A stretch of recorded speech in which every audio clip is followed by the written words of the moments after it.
Ibihe byiza kuri wowe aho uherereye hose, nizere ko ibintu bimeze fresh, ibintu biri kugenda sawa, kandi nabo bitari kugenda neza mwihangane, ibintu biraza kugenda neza, Imana irabakunda, iraza kugenda ibikora neza. Mwihangane, mfite akantu k'akagiripe gake, ariko ubuzima niko biba bimeze. So rero maze iminsi ndi gutekereza ku kintu, ndavuga ariko se ubundi wagikora? Maze iminsi ndi gutekereza gukora agaporoje, ariko aka gaporoje ndatekereza nyine ni akantu, ni poroje nini ariko nyine ngiye nyita gatoya, kuko buriya iyo umuntu akiri gutekereza ikintu kiba kitaraba big. Niyo mpamvu rero nanjye nkoze iyi video kugira ngo mbagishe inama, cyangwa se mube mwampa ibitekerezo byagutse kurushaho. Mfite igitekerezo, ndashaka kuzenguruka igihugu cyose, ariko nkakizenguruka mu buryo bwo kugaragaza ibyiza bitatse igihugu, ndetse no kugaragaza amahirwe ahari ku rubyiruko. Ni ukuvuga ngo ni poroje nshaka gukora mu rwego rwo kugira ngo mfashe urubyiruko bagenzi banjye, cyangwa se abandi bantu muri rusange, kuba twakiga tukigira kuri bagenzi bacu, tukamenya ibyo bagenzi bacu bakora aho baherereye hose mu gihugu, natwe tukaba twabigiraho, ubundi tukaba twabibyaza umusaruro. Kuko nagiye mbona nka hano muri Kigali, usanga urubyiruko rwinshi abenshi ni abantu usanga ari aba content creator, ni abantu usanga bakorera ku mbuga nkoranyambaga cyane, ugasanga nyine bo bafite ubundi buryo babayeho. Iyo utabasanze muri ibyo, hari abo usanga benshi ari abakanishi babarizwa mu magaraje amwe agiye atandukanye. Noneho nkibaza nti se noneho tuzengurutse igihugu cyose, ntidushobora kubona indi mirimo izengurutse nyine iri mu gihugu hose, bikaba byadufasha kumenya ese twebwe noneho n'iki twakora kugira ngo twiteze imbere.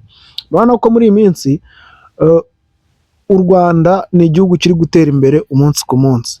Natwe rero biradusaba yuko tugomba gutera imbere, yaba mu mitekerereze, yaba mu mikorere, ku buryo natwe tuzamukana n'abandi bazamuka. Kuko wagiye ubona bamwe na bamwe bavuga ngo iyo udakoze nyine urasigara. Ushobora kuba utuye ahantu uyu munsi ukaba ukora gakeya, ejo iterambere ryahagera kubera ko utakoze cyane, bakakwimura ukajya hepfo yo mu bishanga. Twebwe rero nk'urubyiruko, imbaraga z'igihugu zubaka kandi vuba, ni iki twakora kugira ngo natwe imbaraga zacu zigire umumaro ku gihugu, kandi zibe zakubaka nyine. Ndavuga nti rero reka nze nkoresha uburyo bushoboka bwose, nzazenguruka igihugu mbaza urubyiruko, mbaza abantu bakuru, cyangwa se nyine muri rusange mbaza abantu bose, ese mukora iki, kino kintu cyakuvanye cyakugejeje muri urwo rwego, kugira ngo bizadufashe natwe ubwacu kuba twakihangira umurimo, ariko duhereye ku byo abandi bantu bakora cyangwa se bakoze. Ushobora kubona igitekerezo cy'umuntu uburyo agikoramo, wowe ugahita wumva yuko ugomba guhanga agashya muri icyo gitekerezo, ukagenda ukagikorera ahandi, noneho ukongeramo ibindi watakoze. So niba rero nta kibazo, wasiga muri komenti, washyiramo uko wumva ubitekereza, niba byaba ari byiza kuri wowe cyangwa se atari byiza, mbireke ukambwira, ukavuga ati sha icyo kintu ni cyiza, ariko wenda harimo imbogamizi n'izi n'izi. Njye buriya nkunda abantu baba honest cyane, ku buryo nyine tuganira nk'inshuti, ukambwira uti kino kintu cyaba ari cyiza, cyafasha abantu benshi. Nuko nkuko rero bimeze, ubu ndaza kugenda mbaha location zose zo mu mujyi wa Kigali muri iyi minsi, nibyo ndimo ubu ngubu, ndi kugenda mbaha data zose z'ukuntu ibintu bimeze. Aha ngaha ndi rero bahita ku Gaseke, bahita Agaseke Center, Kigali Cultural Village.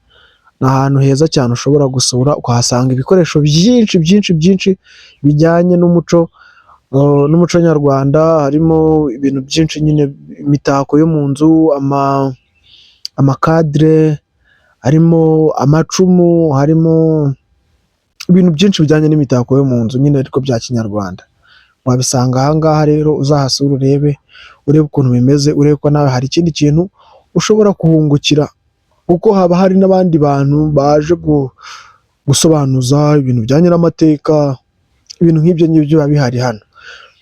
So rero nicyo kintu nari nakoreye iyi video, nizere ko muri buze kuyikunda kandi mukansangiza ibitekerezo byanyu. Ciao ciao.